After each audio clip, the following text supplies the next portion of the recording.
Hi all welcome to our channel turning PSC. അപ്പോൾ നമ്മളിന്ന് discuss ചെയ്യുന്നത് ഒരു SCRT ചാപ്റ്ററാണ്. 9ാം ക്ലാസ്സിലെ ഇന്ത്യൻ ജോഗ്രഫിയുമായി ബന്ധപ്പെട്ട ഭൗമചരിത്രം ഉറങ്ങുന്ന പീഠഭൂമി എന്ന ചാപ്റ്ററാണ് നമ്മൾ ഡിസ്കസ് ചെയ്തത്. നമ്മൾ കുറച്ച് നാളായല്ലേ, നമ്മളിപ്പോഴും PYQ ആയിരുന്നു ചെയ്തുകൊണ്ടിരുന്നത്. ഇപ്പോൾ എക്സാം സീസൺ ആയതുകൊണ്ടാണ് നമ്മൾ ക്വസ്റ്റ്യൻ പേപ്പേഴ്സ് കൂടുതൽ അപ്ലോഡ് ചെയ്തുകൊണ്ടിരുന്നത്. അപ്പോൾ ഇതെന്ന് പറയുന്ന ഒരു ഇമ്പോർട്ടൻറ്റ് ചാപ്റ്ററാണ്. ഈ ചാപ്റ്ററും കൂടെ എടുത്തു കഴിഞ്ഞാൽ നമ്മൾ 9ാം ക്ലാസ്സിലെ ഇമ്പോർട്ടൻ്റ് ആയ എല്ലാ ചാപ്റ്റേഴ്സും തീർന്നിട്ടുണ്ട്. അപ്പോൾ നമുക്ക് ഇതും കൂടെ ഇന്ന് കംപ്ലീറ്റ് ചെയ്യാം. ഓക്കെ, നമുക്ക് സ്റ്റാർട്ട് ചെയ്യാം. ഭൗമചരിത്രം ഉറങ്ങുന്ന പീഠഭൂമി എന്ന് പറയുന്നത് ഇന്ത്യയിലെ വിവിധ ഭൂപ്രകൃതി ഭാഗങ്ങളെക്കുറിച്ചും അതിൽ ഹിമാലയ പർവ്വതം, ഉത്തരേന്ത്യൻ സമതലം എന്നീ മേഖലകളെക്കുറിച്ചും ഭൗതികവും സാംസ്കാരികവുമായ വൈവിധ്യങ്ങളെക്കുറിച്ചും കഴിഞ്ഞ 2 അധ്യായങ്ങളിലൂടെ നമ്മൾ പഠിച്ചായിരുന്നു അല്ലെ. നമ്മൾ വിശാല സമതല ഭൂമി എന്ന് പറയുന്നതും ലോകത്തിന്റെ നെറുകയിൽ എന്ന് പറഞ്ഞ 2 ചാപ്റ്റർ നമ്മൾ ഡിസ്കസ് ചെയ്തായിരുന്നു. ആ 2 ചാപ്റ്ററും കഴിഞ്ഞിട്ടുള്ള പിന്നെ നമ്മൾ ഇനി പീഠഭൂമി അല്ലെ ഭാഗത്തായിട്ടാണ് വരുന്നത്. നമ്മൾ ഹിമാലയ പർവ്വതം, ഉത്തരേന്ത്യ മഹാസമുദ്രം അതൊക്കെ പറഞ്ഞു. ഇനി നമ്മൾ ഉപദ്വീപ് പീഠഭൂമി ആ ഒരു സെക്ഷനിലോട്ടാണ് നമ്മൾ കിടക്കുന്നത്. ഓക്കെ, അപ്പൊ നമ്മൾ അതാണ് ഈ ചാപ്റ്ററിൽ പഠിക്കുന്നത്. ഇവിടെ ഒരു പിക്ചറൊക്കെ തന്നിട്ടുണ്ട്. പീഠഭൂമിയുടെ ആ ഒരു പോർഷൻ വരുന്ന പിക്ചറൊക്കെ തന്നിട്ടുണ്ട്. ഓക്കെ, ഉപദ്വീപി ഇന്ത്യയുടെ ഭൂരിഭാഗവും ഉൾപ്പെടുന്ന ത്രികോണ സമാനമായ ഈ ഭൂപ്രകൃതി വിഭാഗത്തിന് സമുദ്രനിരപ്പിൽ നിന്ന് ശരാശരി 600 മീറ്റർ മുതൽ 900 മീറ്റർ വരെ ഉയരമുള്ളതായിട്ട് കണക്കാക്കിയിട്ടുണ്ട്. നമ്മൾ ഉപദ്വീപി പീഠഭൂമിയുടെ കാര്യമാണ് പറയുന്നത്. ഇന്ത്യയുടെ ഭൂരിഭാഗവും ഉൾപ്പെടുന്ന ത്രികോണ സമാനം അല്ലെ, ആ ഇന്ത്യയുടെ താഴ്ഭാഗത്തേക്ക് ആ ത്രികോണ ആകൃതിയിൽ കിടക്കുന്നതാണ് ഇതെന്ന് പറയുന്നത് ഉപദ്വീപി പീഠഭൂമി എന്ന് പറയുന്നത്. അത് ഏകദേശം സമുദ്രനിരപ്പിൽ നിന്ന് ശരാശരി 600 മീറ്റർ മുതൽ 900 മീറ്റർ വരെ ഉയരമുള്ളതായിട്ട് കണക്കാക്കിയിട്ടുണ്ട്. വിശാലമായ പീഠപ്രദേശങ്ങളും അതിന് അതിർത്തി തീർക്കുന്ന മലനിരകളും കുന്നുകളും താരതമ്യേന ആഴം കുറഞ്ഞ നദീ താഴ്വരകളും വൈവിധ്യമാർന്ന നൈസർഗിക സസ്യജന്തുജാലങ്ങളും ഉൾപ്പെടുന്ന ഭൗതിക വൈവിധ്യം നിറഞ്ഞ ഈ ഭൂഭാഗം ഉപദ്വീപീയ പീഠഭൂമി എന്നാണ് അറിയപ്പെടുന്നത്. എന്താണ് നമ്മൾ അതിന്റെ ആ ഒരു ത്തിന്റെ സവിശേഷതയാണ് അല്ലെ നമ്മൾ പറഞ്ഞത്. എന്തൊക്കെയാണ്? വിശാലമായ പീഠപ്രദേശങ്ങളും അതിന് അതിർത്തി തീർക്കുന്ന മലനിരകളും കുന്നുകളും താരതമ്യേന ആഴം കുറഞ്ഞ നദീ താഴ്വരകളും വൈവിധ്യമാർന്ന നൈസർഗിക സസ്യജന്തുജാലങ്ങളും ഉൾപ്പെടുന്ന ഭൗതിക വൈവിധ്യം നിറഞ്ഞ ഈ ഭൂഭാഗം ഉപദ്വീപീയ പീഠഭൂമി എന്നാണ് അറിയപ്പെടുന്നത്. ഉപദ്വീപീയ ഇന്ത്യയുടെ സിംഹഭാഗവും ഉൾക്കൊള്ളുന്നു എന്നതാണ് ഈ പേരിന് ആധാരം. ലോകത്തിലെ ഏറ്റവും പ്രായം ചെന്ന ഭൂഭാഗങ്ങളിൽ ഒന്നാണ് ഉപദ്വീപീയ പീഠഭൂമി. ഇമ്പോർട്ടന്റ് ആണ്. ലോകത്തിലെ ഏറ്റവും പ്രായം ചെന്ന ഭൂഭാഗങ്ങളിൽ ഒന്നാണ് ഉപദ്വീപീയ പീഠഭൂമി.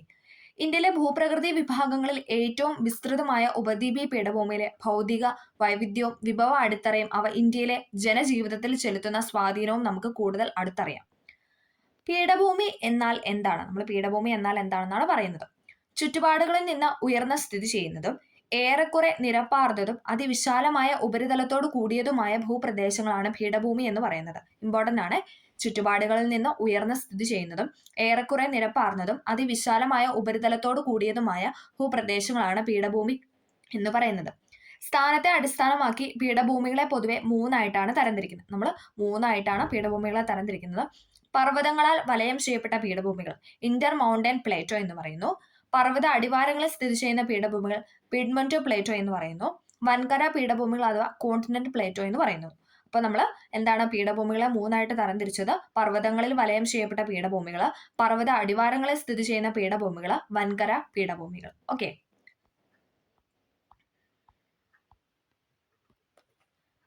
പടിഞ്ഞാറ് പശ്ചിമഘട്ടവും കിഴക്ക് പൂർവ്വഘട്ടവും അരികുകളായുള്ള ഉപദ്വീപീയ പീഠഭൂമി ഉത്തരേന്ത്യൻ സമതലത്തിന് തെക്കായി സ്ഥിതി ചെയ്യുന്നു. അപ്പം പീഠഭൂമി എവിടെയാണ് സ്ഥിതി ചെയ്യുന്നതെന്നാണ് പറയുന്നത്. പടിഞ്ഞാറ് പശ്ചിമഘട്ടവും കിഴക്ക് പൂർവ്വഘട്ടവും അരികുകളായുള്ള ഉപദ്വീപീയ പീഠഭൂമി ഉത്തരേന്ത്യൻ സമതലത്തിന് തെക്കായിട്ട് സ്ഥിതി ചെയ്യുന്നു. 16 ലക്ഷം ചതുരശ്ര കിലോമീറ്റർ വിസ്തൃതിയുള്ള ഈ ഭൂഭാഗത്തെ സ്ഥാനത്തിന്റെ അടിസ്ഥാനത്തിൽ പൊതുവെ 2ആയിട്ടാണ് തരംതിരിക്കുന്നത്. 16 ലക്ഷം ചതുരശ്ര കിലോമീറ്റർ വിസ്തൃതിയുള്ള ഈ ഭൂഭാഗത്തെ നമ്മൾ 2ആയിട്ട് തരംതിരിക്കുന്നു. ഡെക്കാൻ പീഠഭൂമി എന്നും മധ്യ ഉന്നത തടമെന്നും. ഇമ്പോർട്ടന്റ് ആണ്. SAT ഫാക്ട് ആയതുകൊണ്ട് തന്നെ എന്താണ് എക്സാമിലൊക്കെ ഇപ്പോഴും ചോദിക്കുന്നതാണ്. ഡെക്കാൻ പീഠഭൂമി, മധ്യ ഉന്നത തടം. നമ്മൾ ആദ്യം പറയുന്നത് ഡെക്കാൻ പീഠഭൂമിയെ പറ്റിയിട്ടാണ്. പശ്ചിമഘട്ടം, പൂർവ്വഘട്ടം എന്നീ മലനിരകൾക്കിടയിലായി സത്പുര പർവ്വതത്തിന് തെക്കുള്ള വിശാല പീഠഭൂമി പ്രദേശമാണ് ഡെക്കാൻ പീഠഭൂമി എന്ന് പറയുന്നത്. എന്താണ്? പശ്ചിമഘട്ടം, പൂർവ്വഘട്ടം എന്നീ മലനിരകൾക്കിടയിലായിട്ട് സത്പുര പർവ്വതത്തിനും തെക്കുള്ള വിശാല പീഠഭൂമി പ്രദേശവുമാണ് ഡെക്കാൻ പീഠഭൂമി. സത്പുര പർവ്വതം, മൈക്കല നിര, മഹാദിയോ കുന്നുകൾ എന്നീ മലനിരകൾ ഡെക്കാൻ പീഠഭൂമിയുടെ വടക്കേ അതിരാവുന്നു. സത്പുര പർവ്വതം, മൈക്കല നിര, മഹാദിയോ കുന്നുകൾ എന്നീ മലകളൊക്കെ എന്താണ് ഡെക്കാൻ പീഠഭൂമിയുടെ വടക്കേ അതിരാവുന്നു എന്നാണ് പറയുന്നത്. തെക്ക് എന്ന അർത്ഥമുള്ള ദക്ഷിൺ എന്ന സംസ്കൃത പദത്തിൽ നിന്നാണ് ഡെക്കാൻ എന്ന പേരുണ്ടായത്. തെക്ക് അർത്ഥമുള്ള ദക്ഷിൺ എന്ന സംസ്കൃത പദത്തിൽ നിന്നാണ് ഡെക്കാൻ എന്ന പേര് ഉണ്ടായത്. ഡെക്കാൻ പീഠഭൂമിയുടെ സ്ഥാനവും വ്യാപ്തിയും ഭൂപടത്തിൽ നോക്കി മനസ്സിലാക്കാനാണ് പറഞ്ഞിരിക്കുന്നത്. ഇത് നോക്കിക്കേ, ഡെക്കാൻ പീഠഭൂമിയുടെ ഒരു ദൃശ്യം സൈഡിൽ അല്ലെ, നമുക്ക് ത്രികോണാകൃതിയിൽ ഇങ്ങനെ കാണാം അല്ലെ. ഓക്കെ, ദശലക്ഷക്കണക്കിന് വർഷങ്ങൾക്ക് മുൻപ് ലാവ ഒഴുകി പരന്നുണ്ടായ ബസാൾട്ട്, ഗ്രാനൈറ്റ്, നൈസ് തുടങ്ങിയ പരൽ രൂപശിലകളാണ് ഡെക്കാൻ പീഠഭൂമിക്ക് രൂപം നൽകുന്നത്. ഇമ്പോർട്ടൻ്റ് ആണ്. ദശലക്ഷക്കണക്കിന് വർഷങ്ങൾക്ക് മുൻപ് ലാവ ഒഴുകി പരന്നുണ്ടായ, നമുക്ക് ചോദിച്ചിട്ടുണ്ട് ലാവ ആയിട്ടുണ്ടായ ശില ഏതാണെന്നാണ്, ഏത് പീഠഭൂമിയാണെന്ന് ചോദിച്ചിട്ടുണ്ട്. ഡെക്കാൻ പീഠഭൂമിയാണ് ഉത്തരം. ഇത് എപ്പോഴും ചോദിക്കുന്ന ഒരു ക്വസ്റ്റ്യനുമാണ്. ഓക്കെ, ദശലക്ഷക്കണക്കിന് വർഷങ്ങൾക്ക് മുൻപ് ലാവ ഒഴുകി പരന്നുണ്ടായ ബസാൾട്ട്, ഗ്രാനൈറ്റ്, നൈസ് തുടങ്ങിയ പരൽ രൂപശിലകളാണ് ഡെക്കാൻ പീഠഭൂമിക്ക് രൂപം നൽകുന്നത്. ഡെക്കാൻ പീഠഭൂമിയുടെ വടക്കു പടിഞ്ഞാറ് ഭാഗം ബസാൾട്ട് എന്ന ലാവാശിലകളാൽ നിർമ്മിതമാണ്. ഡെക്കാൻ പീഠഭൂമിയുടെ വടക്കു പടിഞ്ഞാറ് ഭാഗം ബസാൾട്ട് എന്ന ലാവ ശിലകളാൽ നിർമ്മിതമാണ്. ഈ മേഖലയെ ഡെക്കാൻ ട്രാപ്പ് എന്ന് വിളിക്കുന്നു. അപ്പം ഡെക്കാൻ പീഠഭൂമിയുടെ വടക്കു പടിഞ്ഞാറ് ഭാഗമായ ബസാൾട്ട് എന്ന ലാവാശിലകളാൽ നിർമ്മിതമാണ്. ആ മേഖലയെയാണ് നമ്മൾ ഡെക്കാൻ ട്രാപ്പ് എന്ന് വിളിക്കുന്നത്. ബസാൾട്ട് ശിലയ്ക്ക് അപക്ഷയം സംഭവിച്ച് രൂപം കൊള്ളുന്ന കറുത്ത മണ്ണാണ് ഈ മേഖലയുടെ സവിശേഷത. അല്ലെ, നമ്മളോട് എപ്പോഴും ചോദിക്കുന്നതാണ്. ഡെക്കാൻ പീഠഭൂമിയിൽ കാണപ്പെടുന്ന മണ്ണിനെ ചോദിക്കാറുണ്ട്. ഏതാണ്? ബസാൾട്ട് ശില അപക്ഷയം സംഭവിച്ച് രൂപം കൊള്ളുന്ന കറുത്ത മണ്ണ്. അല്ലെ, കറുത്ത മണ്ണ് എന്തിനാണ് ഏറ്റവും നമ്മൾ ഉപയോഗിക്കുന്നതെന്ന് വെച്ച് കഴിഞ്ഞാൽ പരുത്തി കൃഷിക്കാണ്. അല്ലെ, പരുത്തി കൃഷിക്കാണ് ഏറ്റവും കൂടുതലായിട്ട് ഉപയോഗിക്കുന്നത്. അപ്പം അവിടെയൊക്കെയാണ് ഇതെന്ന് പറയുന്നത്, പരുത്തി കൃഷി വ്യാപകമായിട്ട് കൃഷി ചെയ്യുന്നത്. അല്ലെ, കറുത്ത പരുത്തി മണ്ണെന്നൊക്കെ ഇതിൽ പറയുന്നത്. ഓക്കെ, റിഗർ മണ്ണെന്നും പറയാറുണ്ട്. റിഗർ സോയില അഥവാ എന്നറിയപ്പെടുന്ന ഫലഭൂഷ്ടവും ജലസമ്പന്ന ശേഷിയുമുള്ള ഈ മണ്ണ് വേനലിലും കാർഷിക വിളകൾക്ക് സംരക്ഷണമേകുന്നു എന്നാണ് പറയുന്നത്. എന്താണ്? വെള്ളം നന്നായിട്ട് സ്റ്റോർ ചെയ്ത് വെക്കാനുള്ള ഒരു കപ്പാസിറ്റി അല്ലെ റിഗർ സോയിലിന് അല്ലെങ്കിൽ കറുത്ത മണ്ണിന് ഉണ്ട്. അതുകൊണ്ടാണ് വേനൽക്കാലത്തും കാർഷിക വിളകൾക്ക് സംരക്ഷണമേകുന്നു എന്ന് പറയുന്നത്. പരുത്തി കൃഷിക്ക് ഏറെ പ്രയോജനമായതിനാൽ ഈ മണ്ണിന് കറുത്ത പരുത്തി മണ്ണ് എന്നും പേരുണ്ട്. ചുണ്ണാമ്പ്, ഇരുമ്പ്, മഗ്നീഷ്യം, അലൂമിനിയം തുടങ്ങിയ ധാതു ലവണങ്ങൾ റിഗർ മണ്ണിന്റെ പ്രത്യേകതയാണ്. ഡെക്കാൻ പീഠഭൂമിയുടെ അരികുകളാകുന്ന പശ്ചിമാട്ടം, പൂർവാട്ടം എന്നീ മലനിരകളും ഭൂപടത്തിൽ കണ്ടില്ലേ എന്നാണ് പറയുന്നത്. ഓക്കെ, അടുത്തത് കേരളത്തിന് കിഴക്കുഭാഗത്തായി സ്ഥിതി ചെയ്യുന്ന സഹ്യപർവ്വത നിരയെക്കുറിച്ച് നിങ്ങൾ പഠിച്ചിട്ടുണ്ടല്ലോ. നമ്മുടെ കാലാവസ്ഥയിലും ജൈവ വൈവിധ്യത്തിലും ജനജീവിതത്തിലും നിർണായക സ്വാധീനമാണ് സഹ്യപർവ്വത നിരയ്ക്ക് ഉള്ളത്. സഹ്യപർവ്വതത്തിനൊരു പിക്ചറാണ് ഇവിടെ കൊടുത്തിരിക്കുന്നത്. ഓക്കെ, തെക്ക് കന്യാകുമാരി മുതൽ വടക്ക് ഗുജറാത്ത് വരെ ഏകദേശം 1600 കിലോമീറ്റർ നീളത്തിൽ വ്യാപിച്ചു കിടക്കുന്ന ഈ മലനിരയ്ക്ക് പശ്ചിമഘട്ടം അഥവാ വെസ്റ്റേൺ ഗട്ട്സ് എന്നാണ് പൊതുവായ പേരെന്ന് പറയുന്നത്. എന്താണ്? തെക്ക് കന്യാകുമാരി മുതൽ വടക്ക് ഗുജറാത്ത് വരെ ഏകദേശം 1600 കിലോമീറ്റർ നീളത്തിൽ വ്യാപിച്ചു കിടക്കുന്ന ഈ മേഖലയ്ക്ക് പറയുന്ന പേരാണ് വെസ്റ്റേൺ ഗട്ട്സ് എന്ന് പറയുന്നത്. ഈ മലനിരയാണ് ഡെക്കാൻ പീഠഭൂമിയുടെ പടിഞ്ഞാറൻ അരിക് എന്ന് പറയുന്നത്. ഡെക്കാൻ പീഠഭൂമിയുടെ പടിഞ്ഞാറൻ അരികായിട്ട് പറയുന്നത് ഏതാണ്? വെസ്റ്റേൺ ഗട്ട്സ് ആണ്. വടക്ക് നിന്നും തെക്കോട്ട് എന്ന ക്രമത്തിൽ ഈ പർവ്വതനിരയുടെ ഉയരം കൂടി വരുന്നു. വടക്ക് നിന്നും തെക്കോട്ട് പോകുമ്പോഴത്തേക്കും, താഴേക്ക് പോകുന്ന അനുസരിച്ച് എന്താണ്, ഈ പർവ്വതനിരയുടെ ഉയരം കൂടിയാണ് വരുന്നത്. ഉപദ്വീപ് ഇന്ത്യയിലെ തന്നെ ഏറ്റവും ഉയരമുള്ള കൊടുമുടിയായ ആനമുടി പശ്ചിമഘട്ടത്തിലെ ആനമലയിലാണ് സ്ഥിതി ചെയ്യുന്നത്. അതെവിടെയാണ്? കേരളത്തിൽ ആനമല, ഏലമല എന്നീ പേരുകളിലും അറിയപ്പെടുന്ന പശ്ചിമഘട്ട നിരയ്ക്ക് കർണാടകം, തമിഴ്നാട് ഭാഗത്ത് നീലഗിരി എന്നും മഹാരാഷ്ട്രയിലെ സഹ്യാദ്രി എന്നുമാണ് പേര്. അല്ലെ, നമ്മൾ പറഞ്ഞിരുന്ന സഹ്യപർവ്വതം എന്ന് പറയുന്നു പറഞ്ഞായിരുന്നു. അല്ലെ, ഒന്നും കൂടെ പറയാം. ഉപദ്വീപ് ഇന്ത്യയിലെ ഏറ്റവും ഉയരമുള്ള കൊടുമുടിയാണ് ആനമുടി. എപ്പോഴും ചോദിക്കാറുണ്ടല്ലോ, ഉപദ്വീപ് ഇന്ത്യയിലെ ഏറ്റവും ഉയരം കൂടിയ കൊടുമുടിയാണ് ആനമുടി എന്ന് പറയുന്നത്. അത് എവിടെയാണെന്ന് വെച്ചാൽ എവിടെയാണ്? പശ്ചിമഘട്ടത്തിലെ ആനമലയിലാണ്. അല്ലെ, പശ്ചിമഘട്ടത്തിലെ ആനമലയിലാണ് ആനമുടി സ്ഥിതി ചെയ്യുന്നത്. കേരളത്തിൽ ആനമല, ഏലമല എന്നീ പേരുകളിലും അറിയപ്പെടുന്ന പശ്ചിമഘട്ട മലനിരയ്ക്ക് കർണാടകത്തിലും തമിഴ്നാട്ടിലൊക്കെ എന്താണ് പറയുന്നത്? നീലഗിരി എന്ന് പറയാറുണ്ട്. മഹാരാഷ്ട്രയിലാണെങ്കിൽ സഹ്യാദ്രി എന്നും പറയാറുണ്ട്. തമിഴ്നാട്ടിലെ നീലഗിരി നിരയിൽ ഉൾപ്പെട്ട ദോഡാബെട്ട 2637 മീറ്റർ ഈ മേഖലയിലെ മറ്റൊരു പ്രധാന കൊടുമുടിയാണ്. ഇമ്പോർട്ടൻ്റ് ആണ്. തമിഴ്നാട്ടിലെ നീലഗിരിയിൽപ്പെട്ട ഒരു കൊടുമുടിയാണ് ഇതെന്ന് പറയുന്നത്, ദോഡാബെട്ട എന്ന് പറയുന്നത്. ഉയരം എന്ന് പറയുന്നത് 2637 മീറ്റർ ആണ്. 2637 മീറ്റർ ആണ്. അതും ഇമ്പോർട്ടൻ്റ് ആണ്, പഠിക്കണേ. അത് മറ്റൊരു കൊടുമുടിയാണെന്നാണ് പറയുന്നത്.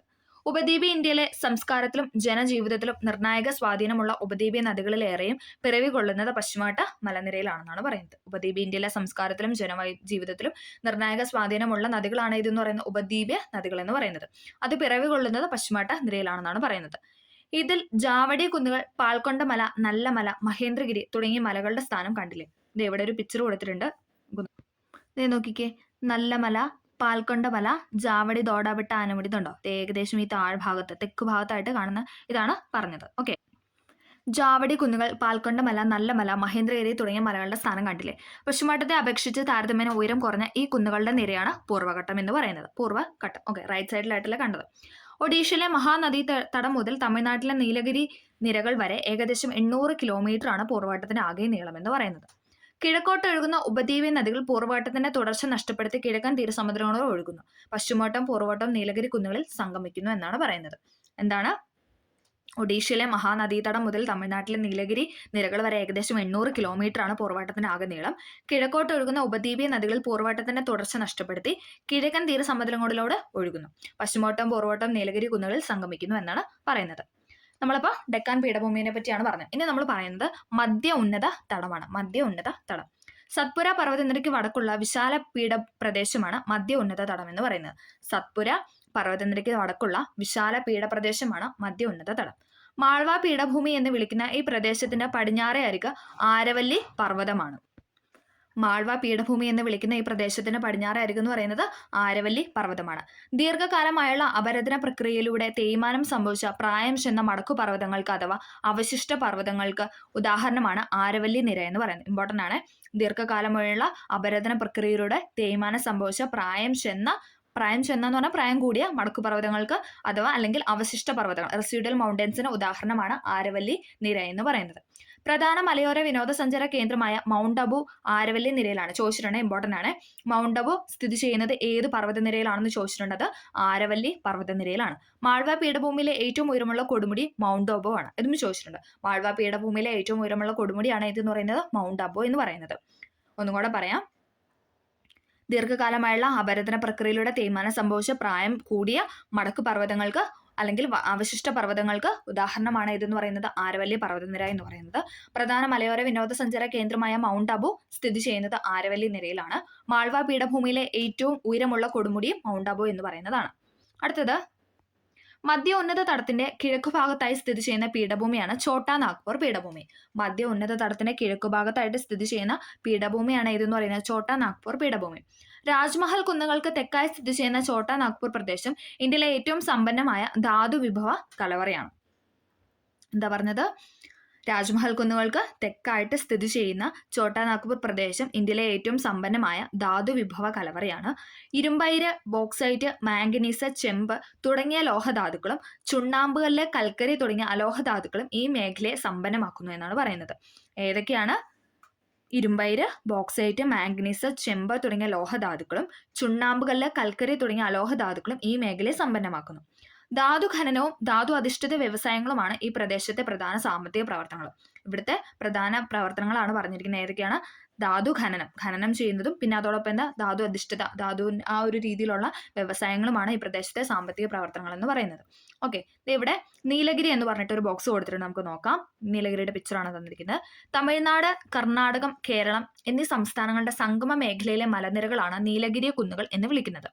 പ്രധാനമായും പശ്ചിമഘട്ട മലനിരയുടെ ഭാഗമായ ഇവിടുത്തെ ഏറ്റവും ശ്രദ്ധേയമായ മലയോര സുവാസ കേന്ദ്രങ്ങളാണ് ഊട്ടി, കൂനൂർ, കോട്ടഗിരി എന്നിവ.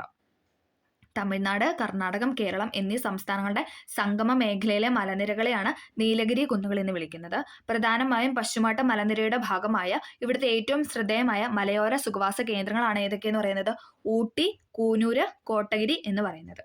കുന്നുകളുടെ രാജ്ഞി എന്നറിയപ്പെടുന്ന ഊട്ടി, ഇമ്പോർട്ടൻ്റ് ആണ്. കുന്നുകളുടെ രാജ്ഞി എന്നറിയപ്പെടുന്ന ഊട്ടി ഉദഗമണ്ഡലം ദക്ഷിണേന്ത്യയിലെ ഒരു പ്രധാന വിനോദസഞ്ചാര കേന്ദ്രമാണ്. നമുക്കറിയാലോ ഊട്ടി എന്ന് പറയുന്നത് ഒരു വിനോദസഞ്ചാര കേന്ദ്രമാണ്. കുന്നുകളുടെ രാജ്ഞി എന്നാണ് അറിയപ്പെടുന്നത്. മനോഹരവും വിശാലവുമായ പുൽമേടുകളും മിതോഷ്ണ സസ്യജാലങ്ങളും സുഖശീതളമായ കാലാവസ്ഥയും തേയിലത്തോട്ടങ്ങളും വാണിജ്യ പച്ചക്കറി കൃഷിയും മാലിന്യമുക്തമായ പരിസ്ഥിതിയും നീലഗിരിയെ ആകർഷമാക്കുന്നു. എന്തൊക്കെയാണ്? മനോഹരവും വിശാലവുമായ പുൽമേടുകളും മിതോഷ്ണ സസ്യജാലങ്ങളും സുഖശീതളമായ കാലാവസ്ഥയും തേയിലത്തോട്ടങ്ങളും വാണിജ്യ പച്ചക്കറി കൃഷിയും മാലിന്യമുക്തമായ പരിസ്ഥിതിയും നീലഗിരിയെ ആകർഷമാക്കുന്നു. ജൈവ വൈവിധ്യ സമ്പന്നമായ നീലഗിരിയാണ് ഇന്ത്യയിലെ ആദ്യത്തെ ജൈവമണ്ഡല ഉദ്യാനം എന്ന് പറയുന്നത്. ഇമ്പോർട്ടൻ്റ് ആണ്. ജൈവ വൈവിധ്യ സമ്പന്നമായ നീലഗിരിയാണ് ഇന്ത്യയിലെ ആദ്യത്തെ ജൈവമണ്ഡല ഉദ്യാനം എന്ന് പറയുന്നത്. ഓക്കെ, അപ്പൊ നമ്മൾ നീലഗിരിനെ കുറിച്ചാണ് പറഞ്ഞത്. ഉപദ്വീപ്യ പീഠഭൂമിയിലെ കാലാവസ്ഥാ വൈവിധ്യമാണ് നമ്മൾ ഇനി അടുത്ത് പറയാനായിട്ട് പോകുന്നത്. ഉപദ്വീപ്യ പീഠഭൂമിയിലെ കാലാവസ്ഥാ വൈവിധ്യം. നമ്മളിപ്പോൾ ഡെക്കാൻ പീഠഭൂമി പറഞ്ഞു, പിന്നെ മധ്യ ഉന്നത തടം രണ്ടും നമ്മൾ പറഞ്ഞു. അതിനുശേഷം നമ്മൾ പറയുന്നത് ഉപദ്വീപ്യ പീഠഭൂമിയിലെ കാലാവസ്ഥാ വൈവിധ്യം. ഉപദ്വീപ്യ പീഠഭൂമിയിൽ പൊതുവെ ഉഷ്ണമേഖല മൺസൂൺ കാലാവസ്ഥയാണ് അനുഭവപ്പെടുന്നത്. ഇമ്പോർട്ടൻ്റ് ആണ്. ഉഷ്ണമേഖല മൺസൂൺ കാലാവസ്ഥയാണ് ഉപദ്വീപ്യ പീഠഭൂമിയിൽ അനുഭവപ്പെടുന്നത്. എന്നാൽ താപനിലയിലും മഴയിലുമെല്ലാം ഗണ്യമായ സ്ഥലകാല വ്യത്യാസങ്ങൾ പ്രകടമാണ്. ഉപദ്വീപ്യ പീഠഭൂമിയിലെ കാലാവസ്ഥയെ സ്വാധീനിക്കുന്ന ഘടകങ്ങളാണ് നമ്മൾ ഇനി പറയാനായിട്ട് പോകുന്നത്.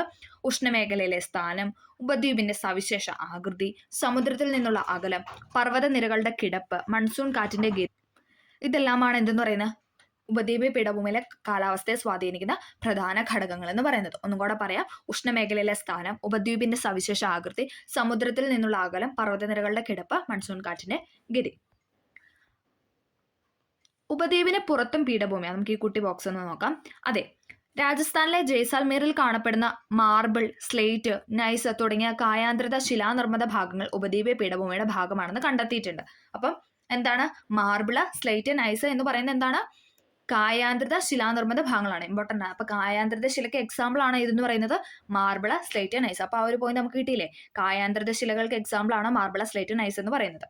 അതെന്താണ്? ഉപദ്വീപ് പീഠഭൂമിയുടെ ഭാഗമാണെന്ന് കണ്ടെത്തിയിട്ടുണ്ടെന്നാണ് പറഞ്ഞു വെക്കുന്നത്.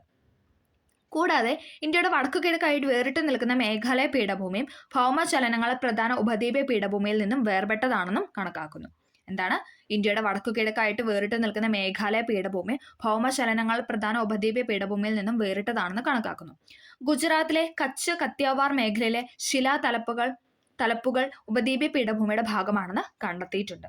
ഗുജറാത്തിലെ കച്ച് കത്തിയവാർ മേഖലയിലെ തലപ്പുകൾ എന്ന് പറയുന്നത് ഉപദ്വീപ് പീഠഭൂമിയുടെ ഭാഗമാണെന്നും കണ്ടെത്തിയിട്ടുണ്ട്. അപ്പൊ നമ്മൾ പറഞ്ഞു രാജസ്ഥാനിലെ ജയ്സാൽമീറിൽ കാണപ്പെടുന്ന നൈസ്, മാർബിള, സ്ലേറ്റ് എന്നിവ എന്താണ് ഉപദ്വീപ് പീഠഭൂമിയുടെ ഭാഗത്ത് കണ്ടെത്തിയിട്ടുണ്ട്. അതോടൊപ്പം എന്താണ് ഗുജറാത്തിലെ കച്ച് കത്തിയവാർ മേഖലയിലെ തലപ്പുകളും ഉപദ്വീപ് പീഠഭൂമിയുടെ ഭാഗമായിട്ട് കണ്ടെത്തിയിട്ടുണ്ടെന്നാണ് പറഞ്ഞു വെക്കുന്നത്. പർവ്വത മേഖലകളെ ഒഴിച്ചു നിർത്തിയാൽ ഉപദ്വീപ് പീഠഭൂമിയിൽ ഉഷ്ണകാലത്തെ ശരാശരി താപം എന്ന് പറയുന്നത് 30 ഡിഗ്രി സെൽഷ്യസിന് മുകളിലായിരിക്കുമെന്നാണ് പറയുന്നത്. എന്താണ്? പർവ്വത മേഖലകളെ ഒഴിച്ചു നിർത്തിയാൽ ഉപദ്വീപ് പീഠഭൂമിയിൽ ഉഷ്ണകാലത്തെ ശരാശരി താപം എന്ന് പറയുന്നത് 30 ഡിഗ്രി സെൽഷ്യസിന് മുകളിലായിരിക്കും. മാർച്ച് മാസത്തിൽ ഡെക്കാൻ പീഠഭൂമിയിലെ താപനില സാധാരണ 38 ഡിഗ്രി സെൽഷ്യസ് വരെ ഉയരാറുണ്ടെന്നാണ് പറയുന്നത്. മാർച്ച് മാസം ആകുമ്പോഴത്തേതാണ് 30-38 ഡിഗ്രി സെൽഷ്യസ് വരെ അത് കൂടാറുണ്ടെന്നാണ് പറയുന്നത്. പശ്ചിമഘട്ടത്തിലെ ഉയർന്ന പ്രദേശങ്ങളിൽ പൊതുവെ കുറഞ്ഞ താപനിലയാണ് രേഖപ്പെടുത്താറുള്ളത്. പശ്ചിമഘട്ടത്തിലെ ഉയർന്ന പ്രദേശം, അവിടെ ഉയർന്നിട്ടുള്ള പ്രദേശങ്ങളിൽ പൊതുവെ കുറഞ്ഞ താപനിലയാണ് രേഖപ്പെടുത്താറുള്ളതെന്നാണ് പറയുന്നത്. പീഠഭൂമിയുടെ ഉൾപ്രദേശങ്ങളിൽ ശൈത്യകാലത്ത് ദൈനിക താപാന്തരം വളരെ കൂടാറുണ്ട്, അല്ലെങ്കിൽ ഡൈയൂണൽ റേഞ്ച് ഓഫ് ടെമ്പറേച്ചർ എന്ന് പറയുന്നത് കൂടാറുണ്ടെന്നാണ് പറയുന്നത്. പീഠഭൂമിയുടെ ഉൾപ്രദേശങ്ങളിൽ ശൈത്യകാലത്ത് ദൈനിക താപാന്തരം വളരെ കൂടാറുണ്ട്. രാത്രി താപം ഗണ്യമായി കുറയുന്നതാണ് കാരണമെന്ന് പറയുന്നത്. ഓക്കെ, അടുത്തത് പശ്ചിമഘട്ടത്തിന്റെ പടിഞ്ഞാറ് ചെരിവ് ഒഴികെ ഉപദ്വീപി പീഠഭൂമിയിലെ മിക്കവാറും പ്രദേശങ്ങളിൽ മഴ മിതമോ വിരളമോ ആണ്. എന്താണ് പറഞ്ഞത്? പശ്ചിമഘട്ടത്തിന്റെ പടിഞ്ഞാറ് ചെരുവ്, പടിഞ്ഞാറ് എന്ന് പറയുമ്പോഴത്തേക്ക് ഏതാണ്? ഏകദേശം ലെഫ്റ്റ് സൈഡ് അല്ലേ? അതെന്ന് പറയുന്നത് ഒഴികെ ആ ഒരു സൈഡ് ഒഴികെ ഉപദ്വീപ് പീഠഭൂമിയിലെ മിക്കവാറും പ്രദേശങ്ങളിൽ എന്താണ്? മഴ വളരെ കുറവോ വിരളമോ ആണ്. തെക്കു പടിഞ്ഞാറൻ മൺസൂൺ കാലത്ത് പശ്ചിമഘട്ടത്തിന് പടിഞ്ഞാറ് ചെരുവിൽ തട്ടി ഉയരുന്ന ഈർപ്പവാഹിയായ വായു തണുക്കുകയും കാറ്റിന് അഭിമുഖമായ വശത്ത് വലിയ തോതിൽ മഴയ്ക്ക് കാരണമാവുകയും ചെയ്യുന്നു. എന്താണ് പറഞ്ഞത്? തെക്കു പടിഞ്ഞാറൻ മൺസൂൺ കാലത്ത്, തെക്കു പടിഞ്ഞാറൻ മൺസൂൺ ആണല്ലേ നമ്മുടെ ഇന്ത്യയിലെ ഏറ്റവും കൂടുതൽ മഴ ലഭിക്കുന്നത് അല്ലെ? കേരളത്തിലാണെങ്കിലും ഇന്ത്യയിലാണെങ്കിലും ഏറ്റവും കൂടുതൽ മഴ ലഭിക്കുന്ന മൺസൂൺ ആണ് എന്ന് പറഞ്ഞാൽ തെക്കു പടിഞ്ഞാറൻ മൺസൂൺ കാലം. തെക്കു പടിഞ്ഞാറൻ മൺസൂൺ കാലത്ത് പശ്ചിമഘട്ടത്തിന്റെ പടിഞ്ഞാറേ ചെരുവിൽ തട്ടി ഉയരുന്ന ഈർപ്പവാഹിയായ വായു തണുക്കുകയും കാറ്റിന് അഭിമുഖമായ വശത്ത് വലിയ തോതിൽ മഴയ്ക്ക് കാരണമാവുകയും ചെയ്യുന്നു. 250 സെന്റിമീറ്റർ മുതൽ 400 സെന്റിമീറ്റർ വരെയാണ് ഇക്കാലയളവിൽ പടിഞ്ഞാറൻ തീരത്തും പശ്ചിമഘട്ടത്തിന്റെ പടിഞ്ഞാറ് ഭാഗത്തും ലഭിക്കുന്ന മഴയെന്ന് പറയുന്നത്. എന്താ പറഞ്ഞത്? 250 സെന്റിമീറ്റർ മുതൽ 400 സെന്റിമീറ്റർ അല്ലെ? കേരളത്തിൽ ലഭിക്കുന്നത് 300 സെന്റിമീറ്റർ ആണ് ഏകദേശം അല്ലെ? 250 സെന്റിമീറ്റർ മുതൽ 400 സെന്റിമീറ്റർ വരെയാണ് ഈ കാലയളവിൽ പടിഞ്ഞാറൻ തീരത്തും പശ്ചിമഘട്ടത്തിന് പടിഞ്ഞാറും ഭാഗത്തും ലഭിക്കുന്ന മഴയുടെ അളവ് എന്ന് പറയുന്നത്. എന്നാൽ പശ്ചിമഘട്ടത്തിന് കിഴക്കേ ചെരുവ്, നമ്മൾ പറഞ്ഞ പടിഞ്ഞാറേ ചെരുവിലാണ് ഇത്ര മഴ ലഭിക്കുന്നത്. കിഴക്കേ ചെരുവിൽ എന്താണ്? കിഴക്കേ ചെരുവിൽ താഴ്ന്നിറങ്ങുന്ന വായു ഈർപ്പരഹിതമായതിനെ കിഴക്കേ ചെരുവിനോട് ചേർന്ന് സ്ഥിതി ചെയ്യുന്ന പീഠഭൂമി പ്രദേശങ്ങളിൽ വിരളമായി മാത്രമേ മഴ ലഭിക്കാറുള്ളൂ എന്നാണ് പറയുന്നത് അല്ലെ? ഏകദേശം ആ ഒരു കേരളത്തിന്റെ ഭാഗം വെച്ചിട്ടാണ് ഇതെന്ന് പറയുന്നത് പടിഞ്ഞാറ് ചെരുവ് അല്ലെ? അപ്പൊ അവിടേക്ക് എന്താണ് മഴ നല്ലോണം ലഭിക്കുന്നുണ്ട്. പക്ഷെ അതേസമയം കിഴക്ക് മേഖല, ഇപ്പൊ നമ്മൾ തമിഴ്നാട് എടുക്കുന്ന ആ സമയത്ത് തമിഴ്നാട് മഴയില്ല അല്ലെ? നമ്മൾ പഠിച്ചിട്ടുണ്ട്. തമിഴ്നാട് മേഖലയിൽ ആ സമയത്ത് തെക്ക് പടിഞ്ഞാറ് മൺസൂൺ അല്ല, അവർക്ക് കിട്ടുന്ന വടക്ക് കിഴക്കൻ മഴയാണ് കിട്ടുന്നത് അല്ലെ? ഓക്കെ, അതാണ് പറയുന്നത്. കിഴക്കേ ചെരുവിനോട് ചേർന്ന് സ്ഥിതി ചെയ്യുന്ന പീഠഭൂമി പ്രദേശങ്ങൾ വിരളമായി മാത്രമേ മഴ ലഭിക്കാറുള്ളൂ, അതായത് 50 സെന്റിമീറ്ററിൽ കുറവ്. അതേസമയം പടിഞ്ഞാറ് ഭാഗത്ത് എന്താണ്? 250 മുതൽ 400 വരെ മഴ ലഭിക്കാറുണ്ടെന്നാണ് പറയുന്നത്. ഓക്കെ, ഇത്തരം പ്രദേശങ്ങളെ മഴനിഴൽ പ്രദേശങ്ങൾ അഥവാ റെയിൻ ഷാഡോ പ്രദേശങ്ങൾ എന്നാണ് വിളിക്കുന്നത്. ഓക്കെ, ഇത്തരം പ്രദേശങ്ങളെയാണ് മഴനിഴൽ പ്രദേശങ്ങൾ അഥവാ റെയിൻ ഷാഡോ പ്രദേശങ്ങൾ എന്ന് വിളിക്കുന്നത്. മഹാരാഷ്ട്രയുടെ തീരത്ത് വന്നു ചേരുന്ന തെക്കു പടിഞ്ഞാറ് മൺസൂൺ കാറ്റ് നർമ്മദ, താപ്തി നദീതടങ്ങളിലൂടെ ഉപദ്വീപിൽ പ്രവേശിക്കുകയും മധ്യ ഇന്ത്യയിലുടനീളം മിതമായ തോതിൽ മഴ നൽകുകയും ചെയ്യുന്നു. എന്താണ്?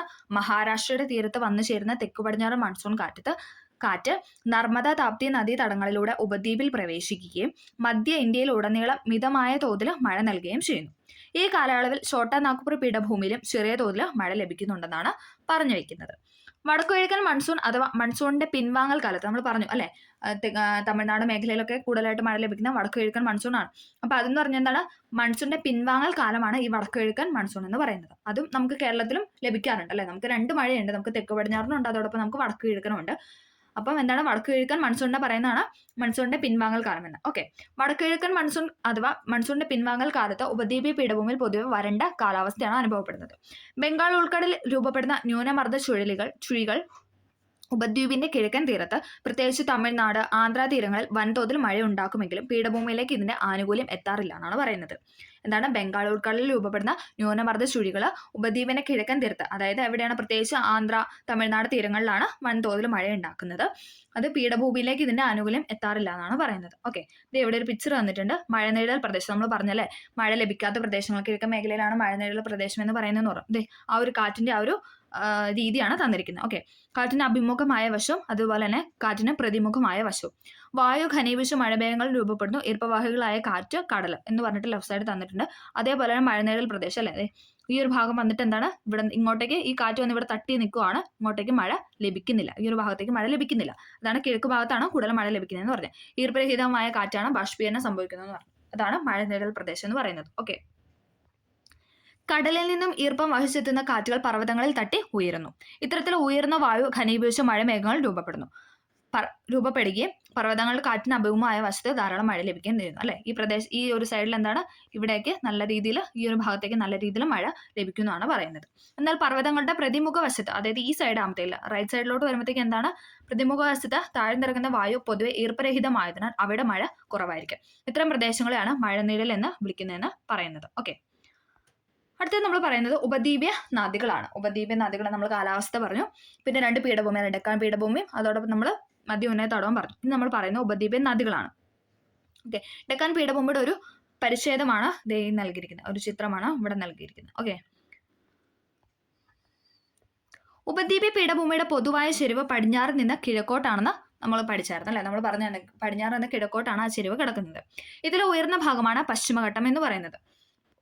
എന്താണ്, ഇതിലെ ഉയർന്ന ഭാഗത്തിനാണ് നമ്മൾ പശ്ചിമഘട്ടം എന്ന് പറയുന്നത്. ഉപദ്വീപ് ഇന്ത്യയിലെ പ്രധാന ജലവിഭാഗമാണ് വാട്ടർ ഡിവൈഡ് പശ്ചിമഘട്ടം എന്ന് പറയുന്നത്. പശ്ചിമഘട്ടവും മധ്യ ഉന്നത തടത്തിലെ മലനിരകളും ഡൽഹി കുന്നുകൾ വരെ നീളുന്ന ആരവല്ലി നിരയും ചേർന്ന് ഉപദ്വീപിലെ നീരൊഴുക്കിനെ മൂന്നായിട്ട് തരംതിരിക്കുന്നു.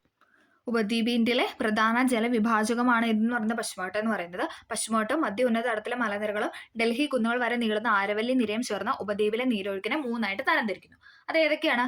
കിഴക്കോട്ടൊഴുകി ബംഗാൾ ഉൾക്കടലിൽ ചേരുന്ന ഉപദ്വീപ്യ നദികൾ, കിഴക്കോട്ടൊഴുകി ബംഗാൾ ഉൾക്കടലിൽ ചേരുന്നത്. പിന്നെ എന്താണ്? പടിഞ്ഞാറോട്ടൊഴുകി അറബിക്കടലിൽ ചേരുന്നത്. ആദ്യത്തേത് കിഴക്കോട്ടൊഴുകി ബംഗാൾ ഉൾക്കടലിൽ ചേരുന്നത്, ഇനി പടിഞ്ഞാറോട്ടൊഴുകി അറബിക്കടലിൽ ചേരുന്നത്. മൂന്നാമത്തെ ഏതാണ്?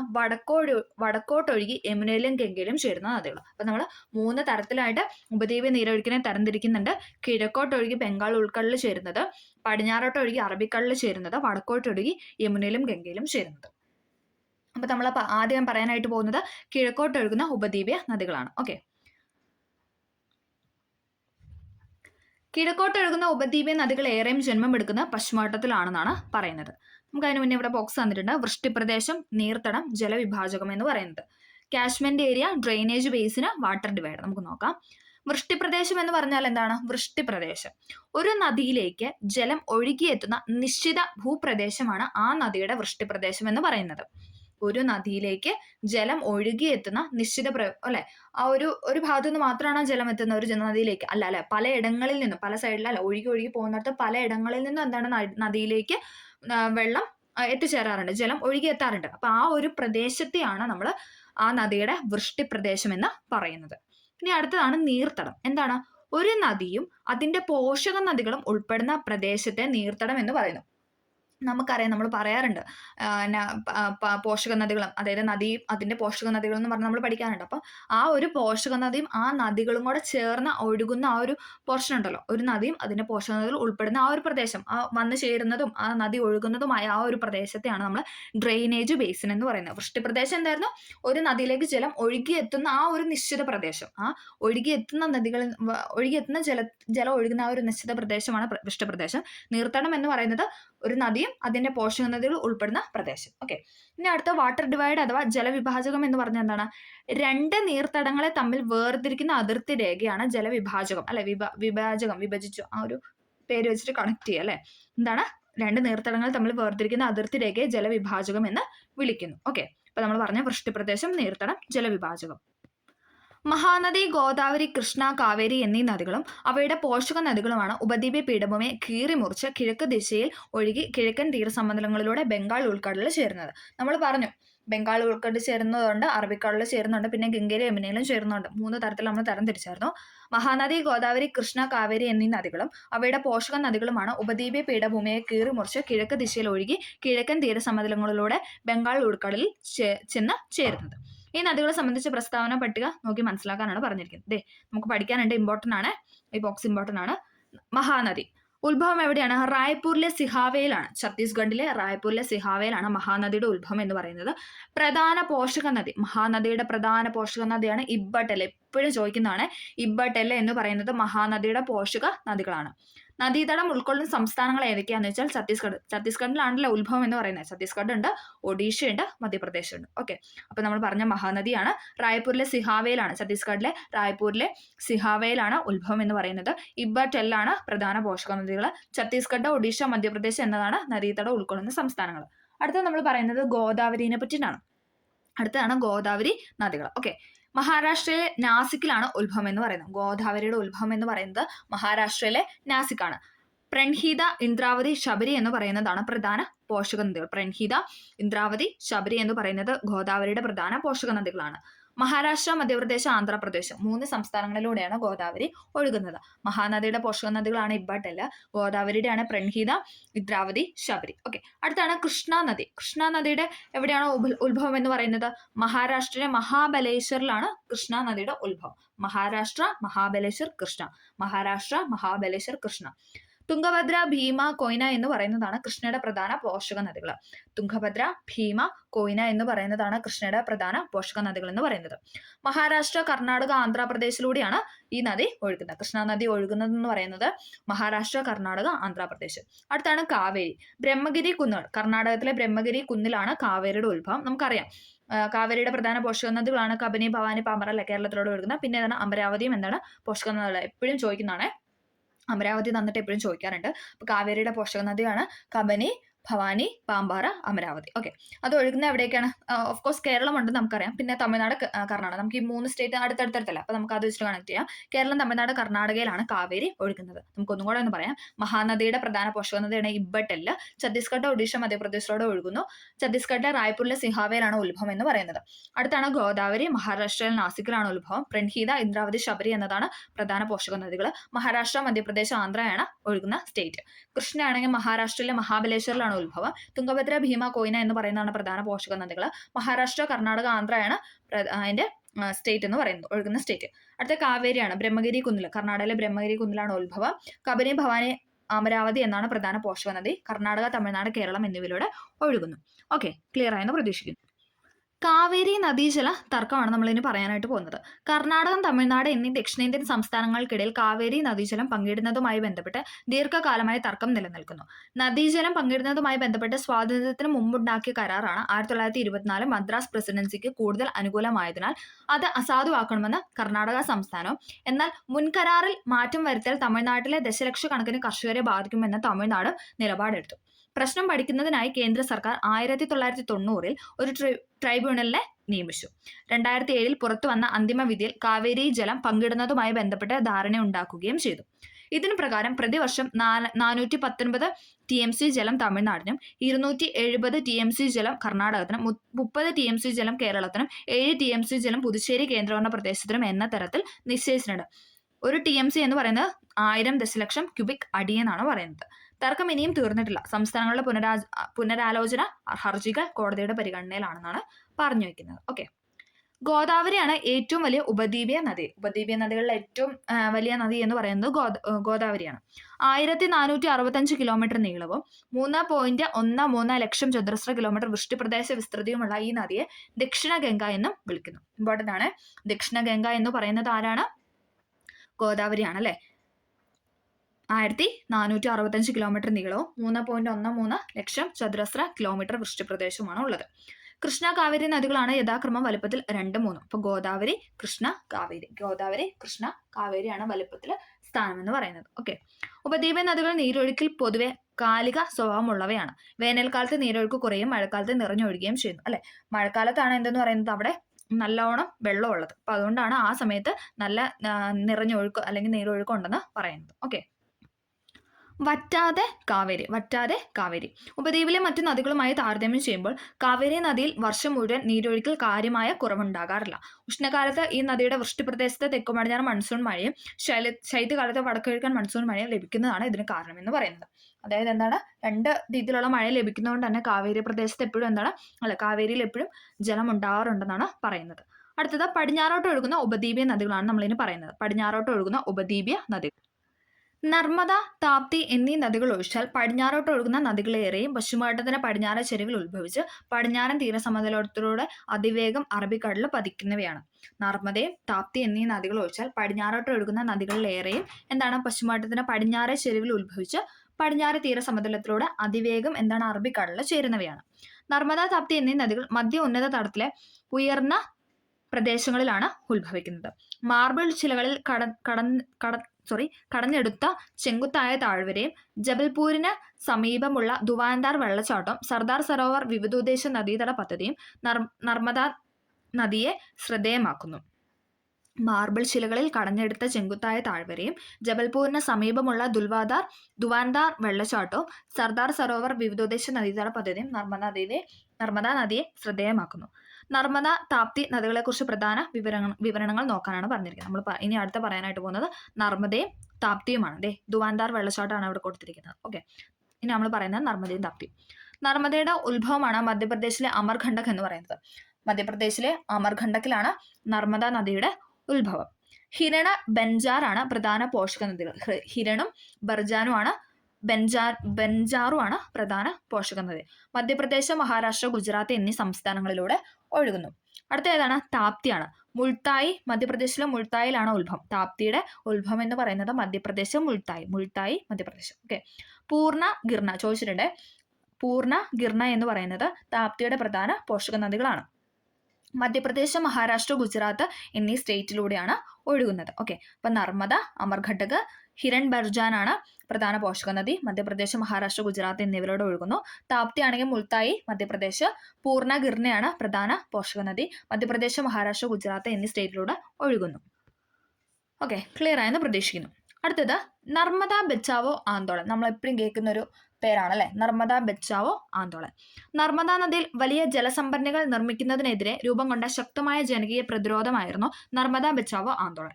ഗുജറാത്തിലെ സർദാർ സരോവർ അണക്കെട്ടും നർമ്മദ അണക്കെട്ടും അടക്കമുള്ള വലുതും ചെറുതുമായ നിരവധി ഡാമുകൾ ഈ പ്രദേശത്തെ പരിസ്ഥിതി നാശത്തിനും കുടിയൊഴിപ്പിക്കലിനും കാരണമായതോടെയാണ് പ്രക്ഷോഭം ആരംഭിച്ചത്. തദ്ദേശീയരായ ആദിവാസി ജനവിഭാഗങ്ങളും കർഷകരും പരിസ്ഥിതി പ്രവർത്തകരും മനുഷ്യാവകാശ പ്രവർത്തനം ഈ പ്രക്ഷോഭത്തിൽ കൈകോർത്തു. 1994 മുതൽ 1999 വരെ ഈ പദ്ധതിയുടെ നിർമ്മാണ പ്രവർത്തനങ്ങൾ നിർത്തിവെക്കാനായതും ലോകബാങ്ക് അടക്കമുള്ള നിക്ഷേപകരെ പിന്തിരിപ്പിക്കാനായതും പദ്ധതിയെ സംബന്ധിച്ചുള്ള പുനർചിന്തനവും ഈ പ്രക്ഷോഭത്തിന്റെ നേട്ടങ്ങളാണെന്നാണ് പറയുന്നത്. അപ്പൊ നമ്മൾ പറഞ്ഞത് നർമ്മദ ബച്ചാവോ ആന്തോളനെ കുറിച്ചാണ് അല്ലെ. ഗുജറാത്തിലെ സർദാർ സരോവർ അണക്കെട്ട്, നർമ്മദ അണക്കെട്ട് അടക്കമുള്ള വലുതും ചെറുതുമായ നിരവധി ഡാമുകൾ ഈ പ്രദേശത്തെ പരിസ്ഥിതി നാശത്തിനും കുടിയൊഴിപ്പിക്കലിനും കാരണമായതോടെയാണ് ഈ പ്രക്ഷോഭം ആരംഭിച്ചതെന്നാണ് പറയുന്നത്. 1994 മുതൽ 1999 വരെ ഈ പദ്ധതിയുടെ നിർമ്മാണ പ്രവർത്തനം നിർത്തിവെക്കാനായതും ലോകബാങ്ക് അടക്കമുള്ള നിക്ഷേപകരെ പിന്തിരിപ്പിക്കാനായതും പദ്ധതിയെ സംബന്ധിച്ചുള്ള പുനർചിന്തനവും ഈ പ്രക്ഷോഭത്തിന്റെ നേട്ടങ്ങളാണെന്നാണ് പറഞ്ഞു വെക്കുന്നത്. ഓക്കെ, അപ്പം നമ്മൾ ഈ ഒരു ക്ലാസ്സിൽ ഇത്രയും കാര്യങ്ങളാണല്ലേ പറയുന്നത്. കാരണം ഇച്ചിരി അധികം ലെങ്ത് ആയിട്ടുണ്ട്. അപ്പോൾ നമുക്ക് ഇനി തൊട്ട് അടുത്ത ക്ലാസ്സിൽ എന്തായിരിക്കും ഇതിന്റെ കണ്ടിന്യൂഷൻ ആയിട്ട് നമ്മൾ ഇതിന്റെ ബാക്കി അപ്ലോഡ് ചെയ്യുന്നതായിരിക്കും.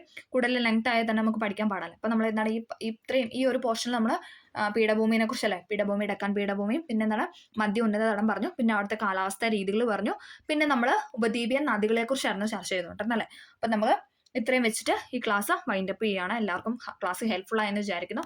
ഉറപ്പായിട്ടും അല്ലെ, പല സ്റ്റേറ്റ്മെന്റ് പറയുന്ന പല സെന്റൻസും വായിച്ചപ്പോൾ നമുക്ക് സ്റ്റേറ്റ്മെന്റ് ആയിട്ട് നമ്മുടെ PSC ചോദിച്ചിരിക്കുന്ന കുറെ ക്വസ്റ്റ്യൻസ് നമ്മൾ കണ്ടു അല്ലെ.